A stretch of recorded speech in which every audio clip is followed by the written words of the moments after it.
Google, Meta, Amazon, Microsoft, OpenAI. Every tech giant designing its own AI chip to loosen NVIDIA's grip ends up at one of two doors, Broadcom's or Marvell's. Together, by industry estimates, these two companies handle roughly 95% of the custom AI chip market. One of them just booked more than $30 billion of AI orders in a single quarter. The other is fighting for the next generation of every socket it has. This is the duel underneath the AI chip war, Broadcom versus Marvell. Who wins the next sockets and who gets paid either way? First, why this market exists at all. A hyperscaler running AI at planetary scale looks at its NVIDIA bill and does simple math. A chip tuned to its own workload can deliver each unit of compute cheaper. No merchant margin, no features it doesn't need. But designing a frontier chip takes silicon muscle almost nobody has. Multi-die packaging, memory integration, the high-speed links called SerDes, and the discipline to land a working chip on the first try. So the giants split the job. The customer owns the architecture and the workload. A partner turns it into silicon. That partner, about 95% of the time, is Broadcom or Marvell. To be clear, this is not about beating NVIDIA head-on. NVIDIA still sells most of the world's AI compute, and these custom chips serve their owners, not the open market. This is the second lane, and in the second lane, every socket decision moves billions of dollars for years. 2 companies, 5 giant customers, and a scoreboard that resets every generation.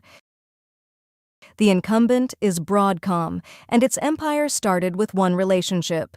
Since 2014, it has co-designed 7 generations of Google's TPU, the chips that train Gemini. That decade of tape-outs became a product line. Meta's training accelerators, deals reported with ByteDance and Fujitsu. And in October 2025, the headline everyone remembers, OpenAI, 10 gigawatts of custom accelerators on 3 and 2 nanometer, deploying from late 2026. The numbers have gone vertical. Last quarter, Broadcom reported $10.8 billion of AI revenue, up 143% in a year. It guided the next quarter to $16 billion, this fiscal year to $56 billion, and said AI revenue should pass $100 billion next year, with more than $30 billion in fresh AI bookings landing in a single quarter. All company numbers, so apply the usual discount, and the moat is more than compute. Broadcom packages chips with its 3.5D platform and sells the Ethernet switches that wire whole clusters together. Whoever's accelerator wins, the data still crosses Broadcom silicon. The challenger is Marvell, smaller, hungrier, and anchored to the single fastest-scaling custom chip program on Earth, Amazon's Trainium. Amazon has deployed more than 1 million Trainium processors. Anthropic trains frontier models on them. Much of Amazon's Bedrock AI service runs on them. Trainium 3 launched at re:Invent in December 2025 and is ramping through this year, and analysts report Marvell is already deep in the design of a 2-nanometer Trainium 4. The second anchor is Microsoft's Maia program on 3 nanometer, with early deployments reported this year and volume ahead. Amazon spreads the work across a bench of partners. We told the Taiwanese side of that story in our Alchip video, but the compute co-design heart of the program is Marvell's to defend. Its weapons are real. A custom memory architecture that packs high-bandwidth stacks denser than the standard layout, deep interconnect intellectual property, SerDes, die-to-die links, and a strategy of attaching everything around the accelerator, network cards, controllers, roughly a $3 billion a year opportunity by its own math. Analysts put Marvell's AI chip revenue near $11 billion this year, a tenth of Broadcom's trajectory, but growing on fewer, deeper bets. So score the duel across 4 battlegrounds. 1. Platform breadth. Broadcom brings compute co-design, packaging, optics, and the switch layer in one contract, a one-stop shop no one else matches. Marvell counters with depth over breadth. Its interconnect and memory IP came from years of merchant networking silicon, and it wins where a customer wants a partner, not a landlord. 2. Memory. AI chips live and die on memory bandwidth, and Marvell's custom high-bandwidth memory architecture is its sharpest differentiator. Broadcom answers with packaging that stacks compute and memory in 3 dimensions. 3. The network. Both sell the links inside the chip, but Broadcom also owns the switches between servers, the same either-way toll booth we mapped in our network war video. 4. Customer concentration. And here the shapes differ. Broadcom spreads across 5+ mega customers on multi-year commitments. Marvell rides 2 anchors, Amazon and Microsoft, where every generation is a rebid.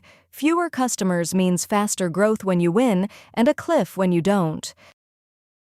Now the risks, because this duel has a third player and a trapdoor. The third player is NVIDIA. It isn't standing still. In 2025, it opened NVLink Fusion, letting custom chips plug into its rack ecosystem. If you can't stop the custom wave, tax it. And every new merchant generation resets the bar a custom chip must beat. The trapdoor is the customers themselves. Hyperscalers keep building their own silicon teams. Amazon's Annapurna designs more in-house each generation. Google grows its own chip organization. And the physical design layer below co-design is already being competed away by Taiwanese design services, the story we told with Alchip. Custom silicon also carries thinner margins than merchant chips. You win the socket, not the pricing power. For Marvell, concentration cuts deepest. Lose 1 anchor renewal and the growth story stalls. For Broadcom, the risk is expectation. A company guiding toward $100 billion of AI revenue is priced as if nothing ever slips. Sockets are rented, never owned. Every generation, the rent comes due.